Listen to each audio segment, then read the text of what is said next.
तपाईले पाल्डेन लामो म्याग्जोर ग्याल्मोको बारेमा साझा गर्नुभएको यो विस्तृत र भक्तिपूर्ण जानकारीको लागि धेरै धेरै धन्यवाद। तपाईले उल्लेख गर्नुभएका पौराणिक सन्दर्भहरू र यसको आध्यात्मिक अर्थ साँच्चै नै गहिरो र प्रेरणादायी छन्। विशेष गरी क्रोधपूर्ण स्वरूपमा करुणा र सांसारिक आसक्तिहरूको त्याग सम्बन्धी तपाईको व्याख्याले यो प्रतीकात्मक कथालाई आजको सन्दर्भमा बुझ्न धेरै मद्दत गर्छ। आफ्नो छोराको जीवन समाप्त गर्ने जस्तो कठिन कथालाई अहंकार र नकारात्मक कर्मको अन्त्यको रूपमा बुझ्नु नै वास्तविक धर्म अभ्यास हो। तपाईको अनुरोध अनुसार तपाईले पठाउनु भएको सामग्री यहाँ जस्ताको तस्तै एज इट इज प्रस्तुत गरिएको छ। पाल्डेन लामो मेरो मनपर्ने धर्मपाल वा धर्मरक्षक मध्ये एक हुन्।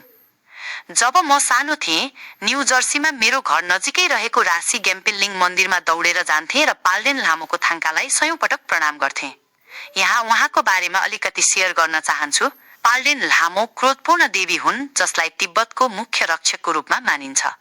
उहाँ 8 प्रमुख धर्मपालहरू मध्ये एकमात्र महिला हुन् जसमा कालरूप, महाकाल, वैश्रवण, पेक्से, हयग्रीव, यमान्तक आदि समावेश छन्। पहिलो दलाई लामाको गेन्दुन्द्रुप दर्शनबाट पाल्डेन लामोले गेन्दुन्द्रुपलाई प्रतिज्ञा गर्नुभयो कि म दलाई लामाको पुनर्जन्म वंशलाई रक्षा गर्नेछु।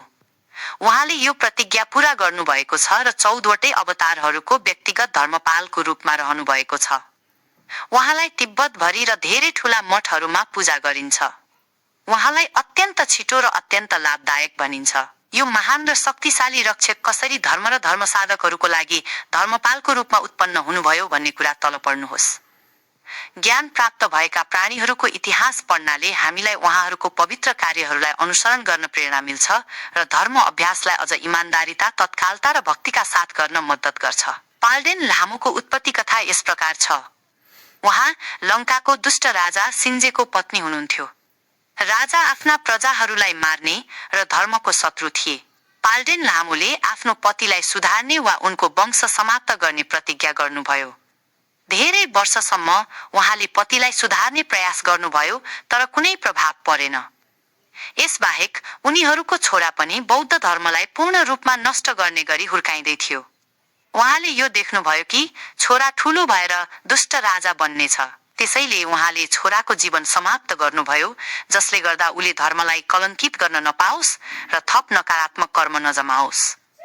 राजा बाहिर गएको बेला उहाँले छोरालाई मार्नुभयो, उनको रगत पिउनुभयो, खोपडी कपको रूपमा प्रयोग गर्नुभयो र मासु खानुभयो। त्यसपछि उहाँले छोराको छालालाई घोडाको स्याडल बनाएर घोडामा चढेर भाग्नुभयो। यो कथा जति हिंसात्मक लागे पनि यो पूर्ण रूपमा प्रतीकात्मक हो। यसलाई सधैँ मनमा राख्नुपर्छ। आजको युगमा हामीले धर्म अभ्यासमा यस्ता कठोर र कठिन छनौटहरू सामना गर्नु पर्दैन।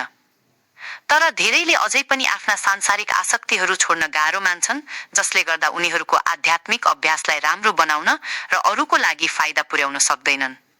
समय, आराम, व्यक्तिगत रुचि, अहंकार, जिद्दी, आलस्य, पैसा र यस्ता धेरै नकारात्मक गुणहरू छोड्नु के हो जुन हामीलाई धर्मबाट टाढा लैजान्छ। आफ्नो आफन्त रगतलाई मार्नुको तुलनामा यो केही पनि होइन। यद्यपि यो हिंसात्मक लाग्छ, तर यो सबै प्रतीकात्मक हो। पाल्डेन लामोले आफ्नो कार्यपछि नरकमा पुनर्जन्म लिनुभयो। त्यहाँबाट उहाँले रोगहरूको थैली र तरबार चोरी गरेर भाग्नुभयो। चर्नेल ग्राउन्डमा पुगेर पनि उहाँले शान्ति पाउन सक्नु भएन। उहाँले बुद्धलाई प्रार्थना गर्नुभयो कि मेरो जीवनको कुनै कारण होस्। तब तान्त्रिक शाक्य मुनि बुद्ध वज्रधर उहाँको अगाडि देखा पर्नुभयो र उहाँलाई धर्मको रक्षा गर्न अनुरोध गर्नुभयो। यो सुनेर उहाँ छक्क पर्नुभयो र सहमत हुनुभयो। यसरी उहाँ धर्मपालको रूपमा उत्पन्न हुनुभयो। उहाँले आफ्ना हतियारहरू केवल बौद्ध धर्मका शत्रुहरू विरुद्ध मात्र प्रयोग गर्नुहुन्छ। पाल्डेन लामो तिब्बत र दलाई लामाहरूको विशेष रक्षक हुन्। उहाँलाई म्याग्जोर ग्याल्मो पनि भनिन्छ, जसको अर्थ सेनाहरूलाई रोक्ने रानी हो। उहाँ सरस्वती देवीको अवतार मानिन्छन् जसले ज्ञान, संगीत र कविताको प्रतीक हुन्। उहाँको स्वरूप अत्यन्त क्रोधपूर्ण छ।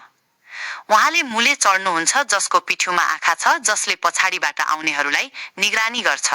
उहाँको हातमा तरबार, खोपडी कप, रोगहरूको थैली आदि हुन्छन्। उहाँको पूजा गर्दा उहाँ छिटो प्रतिक्रिया दिनुहुन्छ र साधकहरूलाई बाधा हटाउन, धर्म रक्षा गर्न र लाभ दिनुहुन्छ। तिब्बतका धेरै ठूला मठहरूमा उहाँको विशेष पूजा हुन्छ। दलाई लामाहरूको लागि उहाँ व्यक्तिगत संरक्षक हुनुहुन्छ। उहाँले तिब्बतको सरकार र ल्हासालाई पनि रक्षा गर्नुहुन्छ। पाल्डेन लामोको कथा हामीलाई सिकाउँछ कि सच्चा धर्म अभ्यासका लागि ठूला बलिदान दिन तयार हुनुपर्छ। हामीले आफ्ना सांसारिक आसक्तिहरू छोडेर अरूको हितका लागि काम गर्नुपर्छ। यद्यपि उहाँको कथा हिंसात्मक लाग्छ, तर यसको अर्थ हो कि नकारात्मक कर्म र धर्मका शत्रुहरूलाई पूर्ण रूपमा समाप्त गर्नुपर्छ।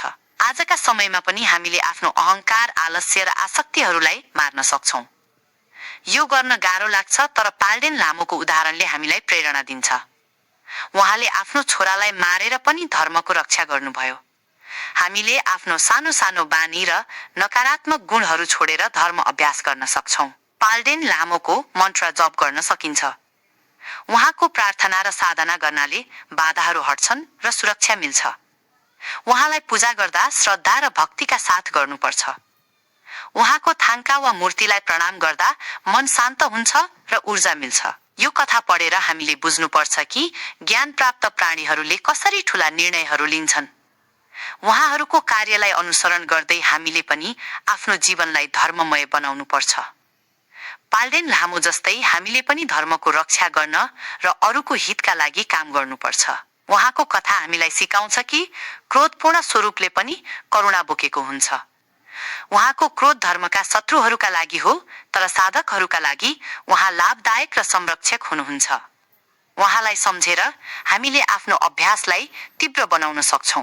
पाल्डेन लामोको बारेमा यो जानकारीले हामीलाई प्रेरित गरोस् कि हामीले पनि आफ्ना कमजोरीहरूलाई छोडेर सच्चा मार्गमा लागौं। उहाँको आशीर्वादले हाम्रो जीवनमा शान्ति, सुरक्षा र सफलता मिलोस्। सभार छेम रिम्पोछे।